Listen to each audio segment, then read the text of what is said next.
해강시 외곽의 조용한 아파트 단지.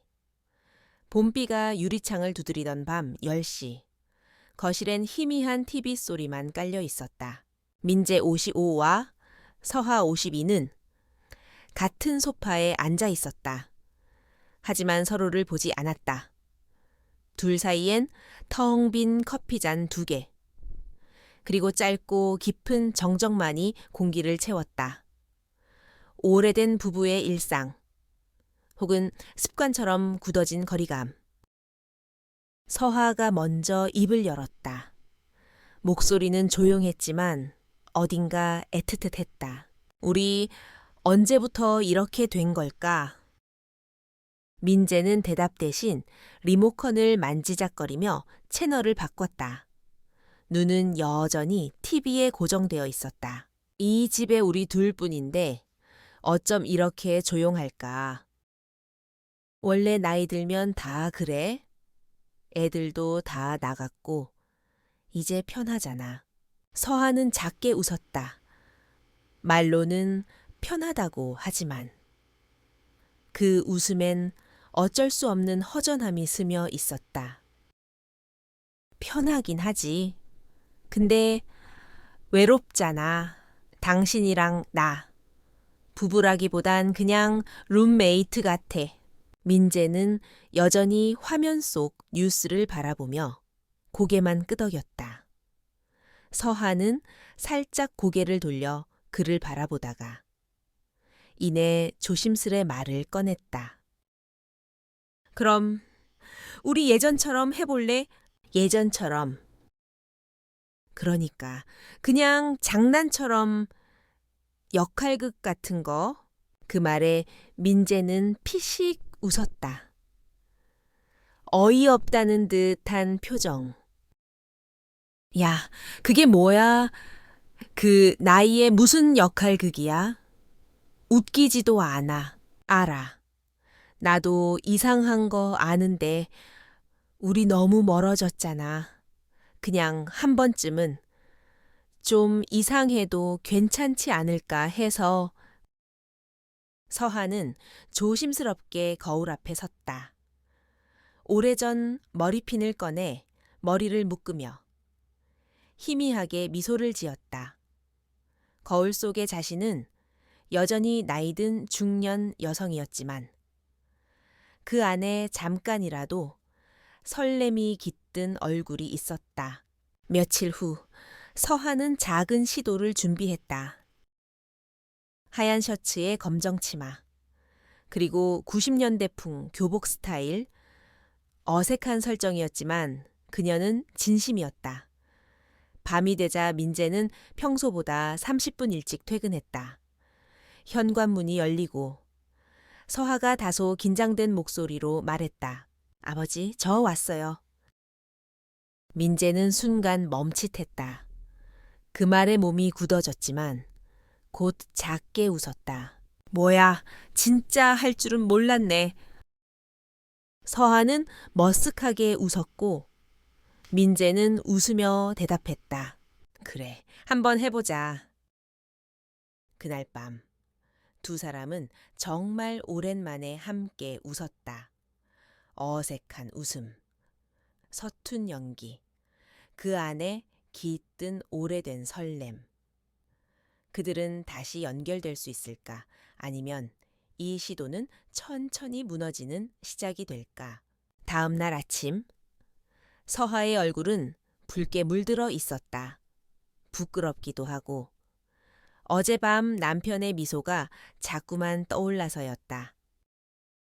역할극이 이렇게 웃게 만들 줄이야? 진짜 조금씩 달라질 수 있을까? 부엌에 선 서하가 아침을 준비하고 있었고 민재는 평소보다 조금 일찍 식탁에 앉아 있었다. 말없이 국을 뜨다가 그가 말했다. 그거 어제 괜찮았네. 생각보다 많이 웃었어. 서하는 살짝 미소 지으며 대답했다.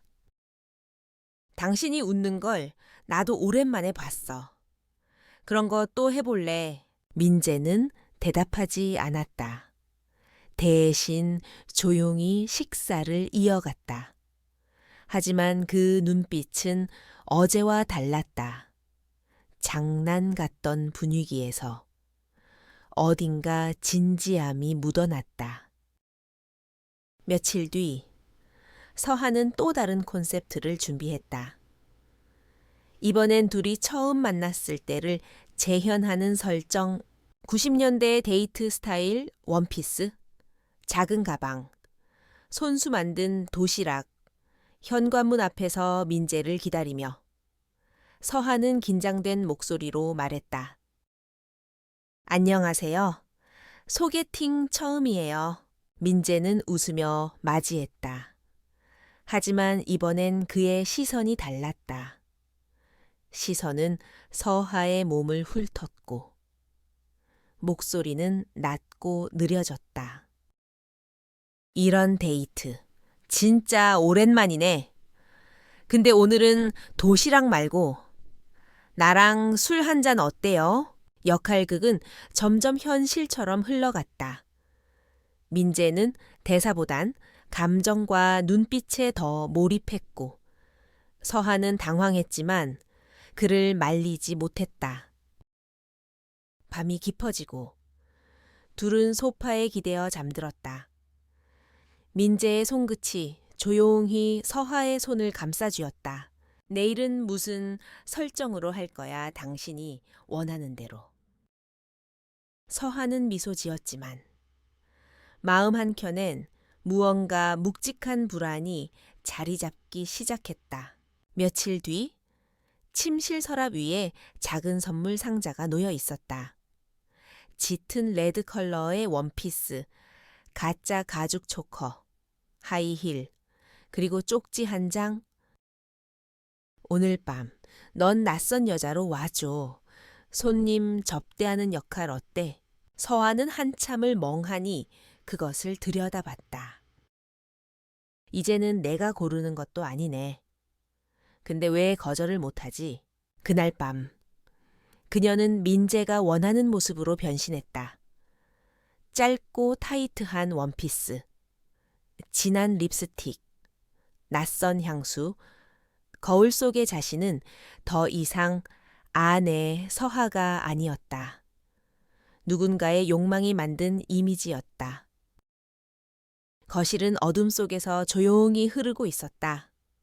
민재는 안락의자에 앉아 있었다. 그녀를 보자마자 눈빛이 확연히 달라졌다. 오셨습니까? 사장님이 기다리고 계십니다. 서하는 억지 웃음을 띠며 맞장구 쳤다. 그의 말투, 눈빛, 손짓 하나하나가 지나치게 진짜 같았다. 이 사람이 언제부터 이렇게 변했지? 역할극은 끝난 후에도 계속됐다. 식탁에서도, 침실에서도 민재는 남편이 아닌 누군가의 설정된 인물처럼 행동했다. 어느 순간부터 서하는 자신이 아내가 아닌 대상이 되고 있다는 사실을 깨닫기 시작했다. 그리고 그 순간 그녀는 처음으로 기록을 시작했다. 그날 이후 서하는 매일 밤 거울 앞에 섰다. 민재가 적어준 쪽지를 펼쳐보고 그에 맞는 의상과 화장을 준비했다. 처음엔 조금 창피했지만 시간이 지나자 그녀도 점점 자연스럽게 몰입했다. 아니, 몰입하지 않으면 안 되었다. 민재는 점점 더 역할극에 진지해졌다. 대사를 외우고 말투를 바꾸고 배경음악까지 틀었다. 그의 눈빛은 이젠 단순한 놀이가 아니었다. 서하가 조금만 다른 반응을 보여도 그는 실망하거나 짜증을 내곤 했다. 그게 반응이야. 넌 지금 모텔 알바생이야. 눈빛이 달라야지. 그런 눈빛이 뭔데? 그냥 그런 게 있잖아. 손님을 상대하는 프로다운 눈빛. 서하는 순간 할 말을 잃었다. 그녀는 아내였고 지금도 그저 함께 있고 싶을 뿐이었다. 하지만 민재는 더 이상 서하를 보지 않았다. 오직 자신이 원하는 설정과 반응만을 기대했다. 어느 날 서하는 민재의 서랍 안에서 또 다른 쪽지를 발견했다. 넌 이제 그냥 나의 아내가 아니야. 넌 내가 만드는 여자야. 그 문장을 읽고 그녀는 한참을 멍하니 앉아 있었다. 나는 그냥 장난처럼 시작했는데 왜 이렇게까지 되었을까? 그날 밤 서하는 아무 말도 하지 않았다. 민재는 익숙한 말투로 말했다. 오늘은 클럽에서 만난 여자로 해보자. 내가 VIP고 넌 초대한 모델. 그래, 뭐든 좋아. 서하는 드레스를 들고 방으로 들어갔다. 손은 기계처럼 움직였고 표정은 무표정했다. 그녀는 점점 자신이 없어지는 것을 느꼈다. 말투, 표정, 행동 모두 상대의 욕망에 맞춰지고 있었다. 하지만 민재는 그것을 사랑이라고 착각했다.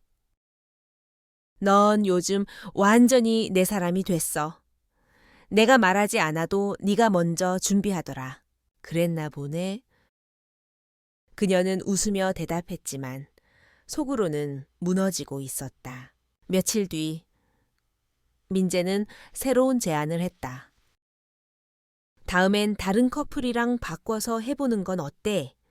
실제로 만나서 역할극하는 거. 서하는 아무 표정도 없이 커피를 한 모금 마셨다. 그래? 당신이 원하는 대로. 그날 밤 그녀는 작은 카메라를 거실 천장 조명 안에 설치했다. 그리고 노트북에 영상을 저장하기 시작했다. 날짜, 콘셉트, 민재의 반응, 대사, 그녀의 표정까지 모두 기록되었다. 사란기라면 용서했을지도 몰라. 하지만 이건 나를 조각조각 부수는 일. 민재는 아무것도 몰랐다. 그는 술에 취한 채 말하곤 했다. 요즘 넌 최고야. 예전엔 왜 이렇게 못했을까? 나도 몰랐어. 내가 이렇게까지 잘할 줄은. 그녀는 미소를 지었지만 눈은 차가웠다. 며칠 후 서하는 변호사 사무실을 찾았다. 상담사 앞에서 그녀는 말없이 USB와 기록 수첩, 영상 일부 캡처를 내밀었다. 그리고 말했다. 이건 협박이 아닙니다. 기록이고 사실이며 무엇보다 정리입니다. 그날 밤 민재는 그녀에게 또 다른 콘셉트를 제안했다. 이번엔 간호사 역할? 내가 환자고 넌 나를 돌보는 사람? 서하는 고개를 끄덕이고 침실로 들어갔다. 또 하나의 카메라를 설치했다. 역할극 도중 민재는 점점 거칠어졌고 대사 외의 말과 행동이 섞이기 시작했다. 서하는 아무 말 없이 받아줬다. 감정도, 반응도 없이 철저하게 관찰자처럼 움직였다. 요즘 넌 진짜 몰입 잘한다. 완전 내 사람이야. 그 말에 서하는 조용히 말했다. 그 말 기억해둬. 언젠가 증거로 쓰게 될지도 모르니까. 하하, 무슨 협박이야? 그녀는 작은 수첩을 펼쳤다. 53일차 콘셉트 모텔 알바생 몰입도 92%, 반응 적극적 만족, 종료 후 반응 허그 3분, 키스 2회, 감정 없음. 기록은 나를 살리는 줄 알았는데 이젠 그를 무너뜨릴 무기가 되었어. 민재는 몰랐다. 그녀가 이미 마음을 닫았다는 것을. 오히려 더 사랑받고 있다고 믿었다. 다음엔 진짜 다른 남자랑 해보는 건 어때? 넌 잘할 거야? 난 옆에서 지켜만 볼게. 서하는 그를 똑바로 바라보았다. 아무런 반응도 없는 표정으로. 당신은 내가 어떤 표정을 짓든 상관없어졌지? 그게 문제야. 그날 밤 그녀는 문자 하나를 보냈다. 오랜만이야. 혹시 시간 좀 낼 수 있어? 다음 날 서하는 오랜만에 지인 정우를 만났다. 한때는 마음을 품었던 남자. 조용하고 선한 인상 그대로였다. 서하야, 무슨 일이야? 얼굴이 안 좋아 보여. 우리 집에 잠깐 들를 수 있을까? 그냥 저녁만 먹고 가. 밤 9시 민재는 거실에 앉아 있었다. 문이 열리고 서하와 전구가 들어왔다. 자기야? 이쪽은 정우 씨. 오늘 저녁 같이 하기로 했어. 민재는 순간 멈췄지만 곧 표정을 감추며 말했다. 반갑습니다. 식사 내내 어색한 공기가 흘렀다. 정우는 민재의 눈치를 보며 대화를 이어가려 했고 서하는 말없이 와인을 따랐다. 전구가 잠시 화장실에 간 사이 서하는 낮은 목소리로 말했다. 당신이 원했잖아. 내가 다른 남자랑 있는 걸 보고 싶다며. 진짜로 해보자고. 민재는 말이 없었다. 숟가락만 천천히 움직였다. 그날 밤 침실. 서하 정우 씨. 방에서 잠깐 얘기 좀 할래요. 정우, 응? 그래. 침실 문이 닫히고 정우는 당황한 표정으로 말했다. 서하야, 이게 무슨 일이야? 가만히 있어줘. 그 사람이 보고 있어. 정우는 문틈 사이 거실의 어둠 속에서 민재의 눈빛을 보았다. 그것은 소유의 눈빛이었다. 이건 연기가 아니야. 이건 나를 지운 결과야. 정구 도망치자. 지금이라도. 서하, 늦었어. 나도 어디까지 가볼 수 있을지 궁금하거든. 다음 날 아침 정우는 떠났고 민재는 출근 준비를 하고 있었다. 오늘 저녁엔 너랑 나 둘만 하자. 다시 연기 시작해야지. 그래, 뭐든 좋아. 그녀는 말없이 드레스를 들고 방으로 들어갔다. 거울 앞에서 옷을 갈아입으며 생각했다. 이게 사랑이라면 나는 사랑하는 인형이 된 건가? 역할극은 점점 더 과감해졌고 민재는 스스로 각본을 쓰고 그녀에게 대사를 요구했다. 반응이 약하면 화를 냈고 감정이 없다고 지적했다. 그날 밤 침대 위에서 서하는 스스로 생각했다. 나는 지금 나를 지우고 있다. 누군가의 욕망에 맞춰 원래 나를 없애고 있다. 그날 밤 서하는 침대 끝에 조용히 앉아 있었다. 손에는 작은 종이 쪽지 하나가 들려 있었고 시선은 공허했다. 쪽지 위엔 민재의 필체로 이렇게 적혀 있었다. 오늘은 모델과 스폰서 역할, 비 오는 날 실내 촬영 콘셉트, 와인 준비해 둘게. 이젠 주제도, 대사도, 감정도 모두 그의 손에서 나온다. 서하는 천천히 자리에서 일어나 옷장을 열었다. 반짝이는 블라우스, 짧은 스커트, 그리고 무표정한 얼굴. 거울 앞에 선 그녀는 생각했다. 지금의 나는 당신이 만든 무대 위 인형일 뿐이야.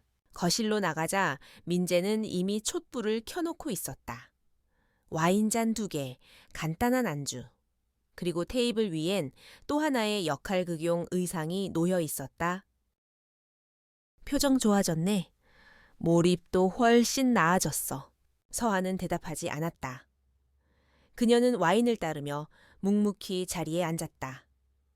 민재는 마치 감독처럼 대사를 유도했고 서한은 그저 따를 뿐이었다.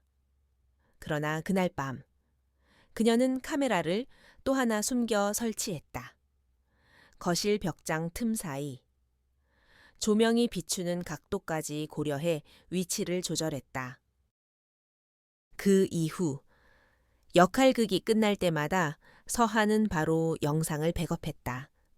날짜, 상황, 대사, 민재의 반응, 자신이 느낀 감정까지 꼼꼼히 수첩에 적어 넣었다. 윰시 4일, 차, 모델 스폰서, 몰입도 기시 5%, 민재의 신체적 접촉 강함, 본인 감정 무. 며칠 뒤 민재는 역할극을 더 과감하게 밀어붙였다. 이번엔 모텔 프런트 알바야. 난 출장 온 손님. 알겠어. 서한은 거울 앞에서 입술을 붉게 바르고 향수를 뿌렸다. 하지만 얼굴엔 감정이 없었다. 침묵은 이제 무기가 되었고 무표정은 방패였다. 역할극 도중 민재는 어느 때보다도 적극적이었다. 그는 자신을 주도권 있는 연출자라 여겼고 서한은 완벽히 길들여진 배우라고 믿었다. 그러나 그가 몰랐던 건 서하가 이미 감정을 제거한 채 모든 상황을 증거로 수집하고 있었다는 사실이었다. 그날 밤 역할극이 끝난 뒤 서하는 냉정하게 옷을 벗어 옷걸이에 걸었다. 그리고 말없이 거실 조명을 껐다. 민재는 불만스러운 눈빛으로 그녀를 바라보며 말했다. 요즘엔 왜 자꾸 감정이 없어 보여? 몰입이 부족하잖아. 그랬나 당신이 원하는 모습인데 뭔가 요즘은 네가 더 주도하는 것 같아. 네가 설정도 더 잘 짜잖아. 서하는 조용히 웃으며 말했다. 그러게 무대는 당신이 만들었고 난 거기서 연기하고 있으니까. 다음 날 그녀는 다시 변호사 사무실을 찾았다. 이번에는 USB 3개, 수첩 D권, 녹취 파일과 캡처 이미지 17장을 제출했다. 변호사는 진지한 표정으로 고개를 끄덕이며 말했다. 이 정도면 충분합니다. 증거력 강합니다. 민형사 모두 가능합니다. 서하는 고개를 숙이며 대답했다. 이건 협박이 아니라 내가 나를 지키는 과정이에요. 그날 저녁, 민재는 또다시 새로운 콘셉트를 이야기했다. 이번엔 너가 간호사, 난 의사. 병원에서 몰래 만나는 사이 어때? 서하는 아무 말 없이 고개를 끄덕였다. 그리고 침실에 들어가 옷을 챙긴 뒤 천장 조명 속에 마지막 카메라 하나를 더 설치했다. 이제 집안엔 4개의 렌즈가 각기 다른 각도에서 무대를 찍고 있었다. 민재는 점점 더 몰입했고 때로는 거친 말투와 압박까지 동원했다. 감정 없는 서에게 그는 화를 냈고 억지 웃음을 요구했다. 하지만 그녀는 그 어떤 반응도 주지 않았다. 표정 좋아. 이젠 진짜 제대로 몰입하네. 그래. 난 지금 당신의 역할극을 완성하는 여자니까. 며칠 뒤 서하는 민재에게 봉투 하나를 건넸다. 이게 뭐야? 그냥 읽어봐. 민재는 무심코 봉투를 열었다. 그 안엔 젖장에 이렇게 적혀 있었다. 비공식적 성적 통제 53회. 명확한 감정 유도 및 동의 없는 설정. 피의자 몰입도 증대 패턴 분석. 피해자 진술 4건. 음성 파일. 영상 캡처. 일정표 포함. 민재는 서하를 바라보며 당황한 눈빛을 보였다. 지금 이게 무슨 협박이야. 아니, 당신이 만든 이야기의 정리야. 우리 부부잖아. 이건 장난이었잖아. 아니, 난 장난한 적 없어. 당신이 했지. 그날 밤, 민재는 와인을 들고 서하 앞에 앉았다.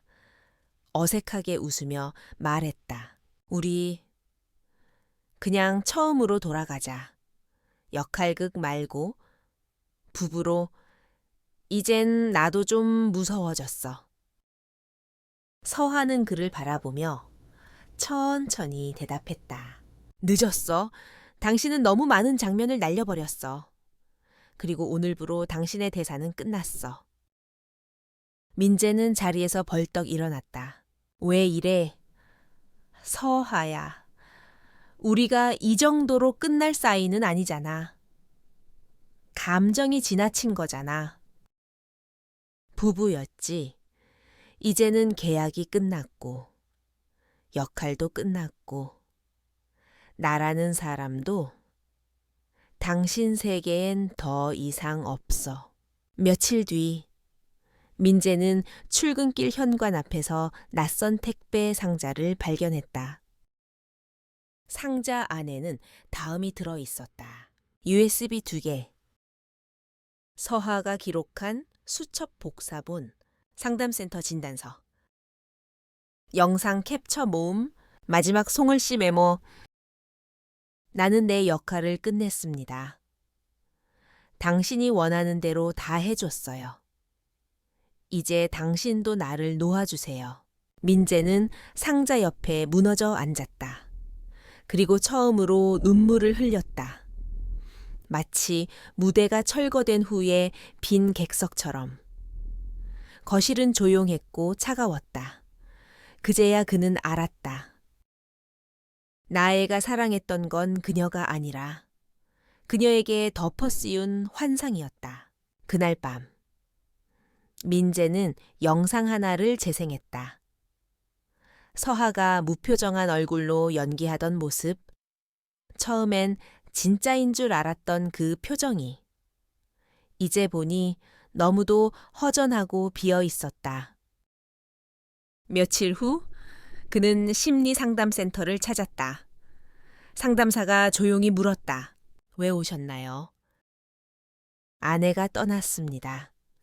근데 그냥 떠난 게 아니고 제가 아내를 연기하게 했고 결국 사라지게 만들었어요. 반면 서하는 지역 도서관에서 자원봉사를 하고 있었다. 아이들 책 읽는 소리, 봄빛이 드는 창가, 그리고 그녀의 얼굴엔 조용한 미소가 깃들어 있었다. 더 이상 역할극도, 연기도, 설정도 없었다.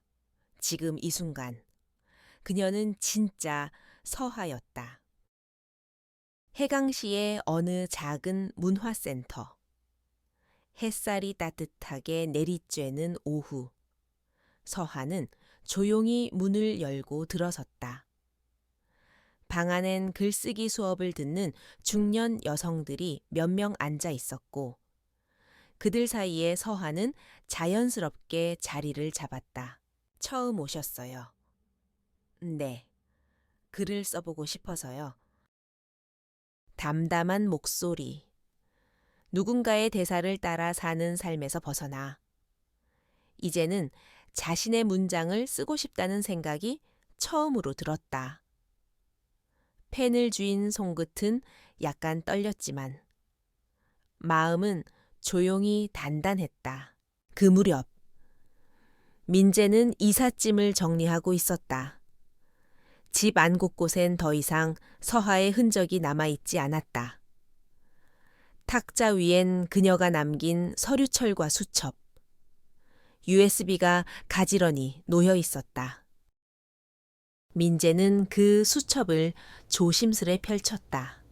날짜, 설정, 역할극 제목, 대사, 민재의 반응, 그리고 서하의 감정 상태까지 모든 것이 너무나 꼼꼼하고 차가웠다. 83일차 프런트 알바 몰입률 97%, 진심 우 대사 강요 두오 94일차 클럽 모델 카메라 3대 설치 완료, 내면 완전 분리 상태, 배시 입읍 1차, 계약 종료 준비, 법적 절차 동의 완료. 민재는 털썩 소파에 주저앉았다. 이 모든 것이 사랑의 변형이었음을 이제야 깨달았다. 아니, 그는 사랑이 아닌 집착으로 상대를 무너뜨리고 있었던 것이다. 그의 머릿속엔 서하의 마지막 말이 반복되었다. 이젠 당신의 대사는 끝났어. 며칠 후, 서하는 문화센터 근처에 작은 카페에 앉아 있었다. 앞에 놓인 노트북 화면엔 이런 문장이 쓰여 있었다. 나는 오랫동안 누군가의 각본 속에서 살아왔다. 하지만 이제부터는 나의 문장을 쓴다. 그리고 그 누구도 다시 내 대사를 써주지 않을 것이다. 그 문장을 타이핑하고 그녀는 처음으로 마음에서 무언가가 가벼워지는 것을 느꼈다. 말없이 커피를 한 모금 마신 뒤 창밖을 바라보았다. 바람이 잔잔했고 꽃잎이 흩날렸다. 너무나 평범한 하루지만 그녀에겐 완전히 새로운 삶의 시작이었다. 같은 시각 민재는 정신과 상담실에 앉아 있었다. 눈은 초점을 잃은 채 손엔 서하가 남긴 메모를 꼭 쥐고 있었다. 제가 아내를 진심으로 사랑했는지 모르겠습니다. 하지만 분명한 건 제가 만든 무대 위에서 그녀를 점점 지우고 있었다는 거예요. 상담사는 잠시 침묵하더니 조용히 말했다. 지금 가장 후회되는 순간은요. 민재는 고개를 숙이며 대답했다. 그녀가 침묵했을 때도 몰랐다는 거요. 그 무표정이 포기라는 걸 몰랐어요. 며칠 후 서하는 해강시 도서관에서 여성 자서전 쓰기 특강 강사로 초청되었다. 작은 강의실 안, 익숙한 얼굴들이 앉아 있었고 그녀는 조용히 단상에 올랐다. 안녕하세요. 저는 서하라고 합니다. 오랫동안 누군가의 목소리로만 살아왔던 사람입니다. 그녀의 목소리는 작았지만 분명했고 눈빛은 흔들림이 없었다. 이제부터 저는 제 이야기를 씁니다. 그리고 오늘 여러분과 나누고 싶은 건 당신의 이야기도 충분히 쓸 자격이 있다는 겁니다. 그녀는 서랍에서 수첩 하나를 꺼내 들어 보였다. 그 안엔 그녀가 민재와 함께 보낸 100일간의 모든 기록이 있었다. 이건 제가 스스로를 지키기 위해 쓴 기록이에요. 처음엔 증거였고, 나중엔 구원이었고, 지금은 제 목소리입니다. 간견이 끝나고 사람들은 박수를 보냈다. 그녀는 미소 지으며 고개를 숙였다. 그 순간 핸드폰이 진동했다. 확인해보니 나칙은 이름이 화면에 떠 있었다. 민재 보고 있었다. 멋졌어. 이젠 진짜로 안녕. 서하는 아무 말 없이 핸드폰을 내려놓고 다시 고개를 들었다. 그래? 이젠 진짜로 안녕. 그날 밤 민재는 혼자 식탁에 앉아 와인을 따랐다. 앞에 놓인 빈 의자를 바라보며 천천히 말했다. 서하야. 내가 지금 웃고 있다면 그걸로 됐다. 내가 마지막으로 해줄 수 있는 역할은 너의 무대에서 사라지는 거니까. 다음 날, 서하는 평소처럼 도서관에서 아이들과 책을 읽었다. 아이들이 웃고 말하고 조잘거리는 소리 사이에 그녀는 조용히 책장을 넘겼다. 그리고 한 아이가 물었다. 선생님은 어떤 이야기 좋아해요? 서하는 웃으며 대답했다. 끝까지. 주인공이 스스로를 지켜내는 이야기. 아이의 눈이 반짝였다. 나도 그런 이야기 써보고 싶어요. 그래, 너도 꼭 쓸 수 있어. 해가 저물고 서하는 천천히 집으로 돌아왔다. 좁은 원룸이었지만 창갠 작은 화분이 있었고 벽에는 자신이 쓴 글귀가 붙어 있었다. 나는 오늘도 나의 문장을 썼다. 그리고 그 어떤 연기도 하지 않았다. 그녀는 노트북을 켜고 천천히 새로운 글을 쓰기 시작했다. 서하의 기록, 제1장 무대에서 내려온 여자. 새로운 세계를 보다. 그녀의 눈빛엔 이전과는 다른 여유가.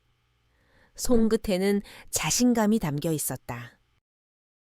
반면 민재는 점점 말이 줄어들고 있었다.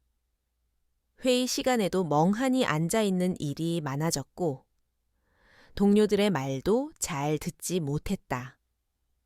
불쑥 떠오르는 건 서하의 말이었다. 지금의 나는 당신이 만든 여자야. 하지만 다음 나는 내가 만들 거야. 그 말이 이젠 가슴 속을 후벼 팠다. 어느 오후 민재는 우연히 문화센터 근처 벤치에 앉아있는 서하를 보게 되었다. 햇빛 아래. 그녀는 책을 읽고 있었고 웃고 있었다. 눈웃음이 부드러웠고 표정엔 단단한 고요함이 배어 있었다. 그는 한 걸음 다가가려다 문득 멈췄다. 그리고 조용히 돌아섰다. 그녀는 나 없이 더 빛나고 있었다. 그날 밤 그는 마지막 문자를 보냈다. 내가 지금 웃고 있다면 그걸로 됐다. 내가 마지막으로 해줄 수 있는 역할은 너의 무대에서 사라지는 거니까. 행복해라. 서하. 정말로. 서하는 그 문자를 읽고 아무 답장도 하지 않았다. 대신 핸드폰을 뒤집고 천천히 불을 끄고 누웠다. 창밖엔 바람이 불고 있었고 봄이 더 깊어지고 있었다. 서하는 작은 창문이 있는 원룸에서 아침을 맞이했다. 창밖으로 햇살이 들어오고 거리의 소음은 하루의 시작을 알리고 있었다. 커피 포트를 켜고 어제 써둔 글을 다시 꺼내 보았다. 이야기의 주인공은 마지막까지 스스로를 지켜낸 사람이었다. 그녀는 수많은 역할을 수행했지만 결국 그 어떤 역할보다 자기 자신이 되는 걸 선택했다. 그녀는 천천히 커피를 따르며 생각했다. 이제는 진짜로 나로 살 수 있겠구나. 문화센터에서의 글쓰기 수업은 계속되고 있었다.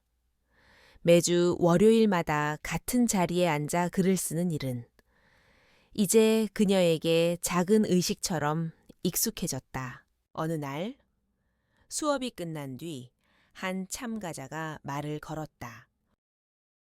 서하 선생님, 지난 강의에서 하셨던 말씀이 계속 마음에 남아요. 누군가의 목소리가 아닌 내 문장으로 살고 싶다는 그 말이요. 서하는 미소 지으며 고개를 끄덕였다. 네, 그 말은 지금도 유효해요. 그런 글 저도 쓰고 싶어요. 그럼 써보세요. 누구보다 강한 이야기일 거예요. 그녀는 더 이상 누군가의 감정에 휘둘리지 않았고 자신의 말로만 대답할 수 있었다. 그것은 오래전 그녀가 간절히 원했던 모습이었다. 어느 날 오후, 도서관에서 자원봉사를 마치고 나오던 길, 문득 익숙한 뒷모습이 보였다. 민재였다. 그는 서하를 알아차리지 못한 듯 책을 들고 창가에 앉아 있었다. 이전보다 수척해 보였고 눈빛엔 어딘가 쓸쓸한 기색이 묻어 있었다. 서하는 조용히 그의 옆을 지나쳤다. 일부러 말을 걸지도 시선을 보내지도 않았다. 단지 아주 짧은 순간 그녀는 생각했다. 이젠 내가 4시야 밖에 있어야 해. 며칠 뒤 서하는 카페 한쪽 구석에서 첫 독립 에세이집을 출간하기 위한 편집 미팅을 가졌다. 담당 편집자는 그녀의 수첩을 보며 말했다. 이런 기록 정말 보기 힘든 진심이에요. 폭력이나 학대라는 단어 없이도 충분히 강하고 날카로워요. 서하는 고개를 끄덕이며 조용히 대답했다. 그건 제가 쓴 글이 아니에요. 제가 다시 사람이 되어 가는 동안 제 안에 무언가가 대신 써준 문장이에요. 며칠 후 서하는 문화센터에서 첫 공개 강연을 열었다. 제목은 나는 연기를 끝냈습니다. 강연장에는 의외로 많은 사람들이 와 있었다. 기자도 몇 명, 여성단체 활동가들도 있었고 같은 고통을 겪은 듯한 눈빛의 여성들도 자리를 채웠다. 그녀는 단상에 올라 조용히 말을 꺼냈다. 저는 오랫동안 누군가가 써준 대사대로만 말하고 살아왔습니다. 사랑이라고 믿었던 감정은 결국 나를 지우는 각본이었고요. 그녀는 수첩을 들었다. 그 안의 기록, 그 안의 감정, 그 안의 침묵을 바라보며 말했다. 이 수첩은 저를 지켜낸 증거입니다. 그리고 더 이상은 아무도 제 인생의 대본을 대신 쓰게 하지 않겠습니다. 강연 후 한 여성 참석자가 울먹이며 다가왔다. 저도 제 삶에서 연기를 끝내고 싶어요. 서하는 손을 잡으며 말했다. 그럼 끝내세요. 누구의 허락도 필요 없어요. 그날 밤 그녀는 노트북을 켜고 마지막 문장을 써내려갔다. 나는 긴 역할극을 끝냈고 이제 무대 밖에서 내 목소리로만 말한다. 그 무대는 다시 세워지지 않을 것이다. 나는 내 인생의 연출자이고 이제 진짜 이야기를 시작할 것이다. 그리고 저장 버튼을 누르며 작게 말했다. 이제 진짜 끝이야. 한편 민재는 법원에서 날아온 이혼 확정 통지서를 받아들고 아무 말 없이 봉투를 내려놓았다. 서하가 남긴 USB는 이미 변호사 손에 넘어가 있었다. 그는 처음으로 그 안의 영상들을 소리 없이 재생해 보았다. 서하의 표정은 무표정했고 눈빛은 끝없는 침묵 같았다. 그제야 그는 그 무표정의 의미를 온몸으로 느꼈다. 그건 연기가 아니라 구조 요청이었다. 그러나 이제는 그 어떤 구조도 닿을 수 없는 곳이었다. 마지막 봄날의 오후, 서하는 출판사로부터 첫 책이 나왔다는 소식을 들었다. 두 손으로 책을 들고 천천히 넘겼다. 표지에는 그녀가 직접 쓴 한 문장이 적혀 있었다. 나는 오늘 다시는 타인의 대사를 읽지 않기로 했다. 그녀는 그 책을 조용히 가방에 넣고 햇살 가득한 거리로 나섰다. 지나가는 사람들 사이 바람에 머리카락이 흩날리고 그녀의 발걸음은 흔들림 없이 단단했다. 그날 저녁, 문화센터 강의실에 마지막 수업이 끝나고 서한은 조용히 의자에 앉아 있었다. 한 참가자가 물었다. 선생님, 이제 무엇을 쓰실 건가요? 서한은 천천히 대답했다. 이제야 진짜 내 이야기를 쓸 수 있을 것 같아요. 사랑도, 상처도, 자유도 다 내 언어로요. 밤. 서한은 작은 조명을 켜고 원고를 펼쳤다. 제2장 사랑이라는 이름의 각본에 대하여. 펜이 종이를 스치며 그녀는 생각했다. 나의 애가 쓴 문장만이 나를 지켜준다. 이제 그녀는 무대에서 내려와 진짜 삶의 무대 위에 서 있었다. 그리고 거기엔 관객도 감독도 없었다. 오직 그녀 자신만이 있었다.